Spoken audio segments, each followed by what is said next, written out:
ఈరోజు ప్రాబ్లం వచ్చేసి ఇలా బాక్స్లో ఇక్కడ ప్రశ్నార్థకంలో ఉన్న దగ్గర వాల్యూ ఎంత అని ఇక్కడ మనం అడగడం జరిగింది. సో దీన్ని ఎట్లా ఫైండ్ అవుట్ చేసుకోవచ్చు అనేది నాకు ఈజీ అనిపించిన విధానంలో నేను చెప్దామని వీడియో అయితే స్టార్ట్ చేశాను. ఇది మీకు యూజ్ అనిపిస్తే సో ఎక్కడే స్కిప్ చేయకుండా ఎండ్ వరకు చూడండి. అండ్ మెయిన్ థింగ్ ఏంటంటే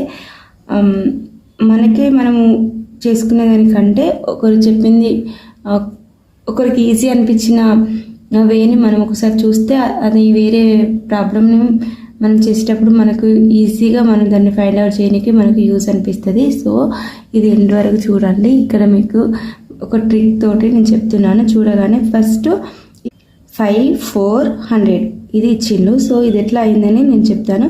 లాస్ట్కు 4 6 ఇక్కడ వాల్యూ ఎంత వస్తుందని ఇక్కడ ఇచ్చిండు. సో ఇప్పుడు నేను ఏం చేస్తున్నానంటే 100 ఎలా వచ్చింది